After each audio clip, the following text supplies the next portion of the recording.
How's it going? Welcome to Australia.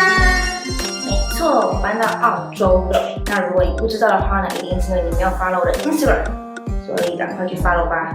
那这支影片呢，是我频道休更半年之后的第一支影片。那这支影片呢，就是想要来跟你们更新一下我的近况，聊一下我对于澳洲搬到这边目前为止的想法，以及聊一下我对于频道未来的规划。所以为了欢迎我复出，请赶快先按这支影片的 like。那我现在定居在澳洲雪梨，没错，就是那个 Nemo 找爸爸找很久的地方。那我搬来这边差不多1个月了，对于这边的第一印象就是很干净、很安全、人很友善的西雅图，尤其是阴雨绵绵的时候，真的很像，就是有树啊、有水，然后也有红红的建筑物。就我觉得这个画面马上让我回忆起西雅图。只是这边下雨的时候可能会滂沱大雨，所以一定要撑伞。So what？不像在西雅图，就是没有人会撑伞，都是带一件外套就走。那我目前为止都还蛮喜欢的。那我来到澳洲呢，第一件事情并不是去吃什么袋鼠肉，像鸡肉吗 ？No， 或者喝什么 avocado smoothie， 而是看马桶冲水到底有没有顺时针转，你知道吗？就小时候教的会顺时针冲马桶，就北半球是逆时针，南半球是顺时针。那我看了1个月之后呢，我还是看不出所以然。因为我大部分的时候会直接把马桶盖盖上，这样比较卫生。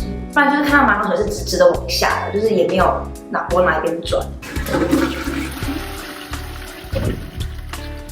那雪梨有几个让我觉得很特别的地方。那第一个就是这边真的很安全。这其实真的是蛮出乎我意料的，因为我一开始会觉得说这边可能治安会跟很多欧美国家一样，就是没有那么好。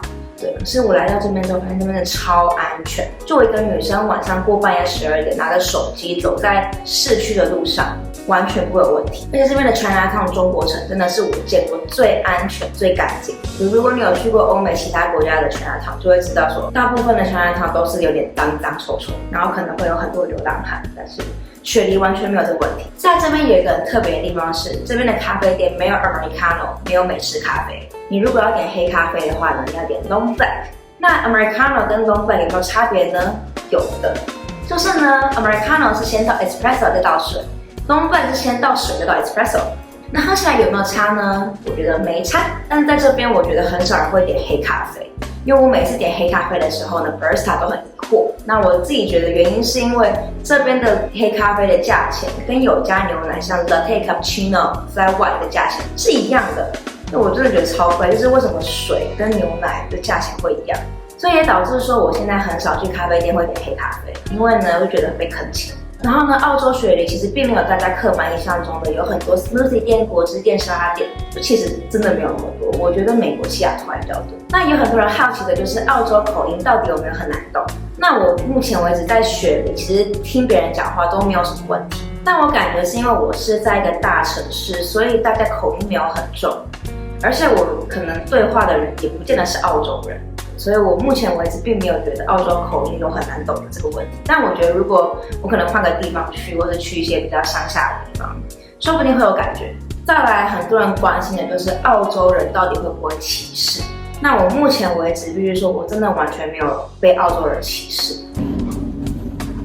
就真心觉得比北美那边还友善。然后呢，我目前也没有吃到袋鼠肉，像鸡肉吗 ？No， 天下没有完美的地方，除天堂以外。那雪梨在行的都还是有几个我觉得不太喜欢的地方。第一个呢，就是这边的租屋市场非常可怕，超可怕。就如果你觉得北美的西雅图、湾区、纽约很可怕的话，你可以把雪梨想成是南半球的纽约。这边的租屋资讯非常混乱，我觉得这个跟台湾有点像，但是呢，这边又有很多诈骗，我就差一点被骗。然后这边的房贷利率虽然一直上升，可是呢，房价完全没有下跌，然后就导致租金就疯狂的上涨。基本上在西雅图，你可以租到自己一间房间的价钱，在雪梨的话，你可能只能租到一间跟别人共用的房间。那如果你上这种 living cost 的网站上面一查，根据2024 1月10的数据，雪梨跟台北的物价比大约是1.5倍，但如果你都外食的话呢，基本上是2倍以上。那如果是租房的话呢，雪梨基本上是台北的超过3倍以上，甚至更贵。而买房的话呢，很神奇的，其实并没有差那么多。所以我觉得在雪梨租房是真的很贵。再来这边税又超级高，真的超高。我收到我第一个 paycheck 的时候真的傻眼。这边税最高呢可以高达47%，基本上就是1半了。那我在台湾呢可能只交20%的税，但是在雪梨的话呢基本上是30%以上。所以其实我觉得总结这样算一算下来，在雪梨工作生活，其实我赚的并没有比台湾多。那澳洲的部分呢，就聊到这里。如果你想要知道更多关于出国工作、生活、留学的分享或资讯，就请你在底下留言告诉我，然后我可以在未来的影片跟你们分享。那接下来呢，我就想要聊关于频道未来的规划。YouTube 停更了半年，我终于回来了。那这段期间呢，其实我对于创作有很多不同的想法，还有很多新的分享模式想要做尝试。那其实当初 YouTube 频道要休息，我也没有特别发一些影片跟大家说。第一个原因就是因为我知道我还会回来，然后再来就是网络的世界这么大，其实你消失一段时间，很多人也不会发现，然后只有那些真的在乎你的人可能会注意到。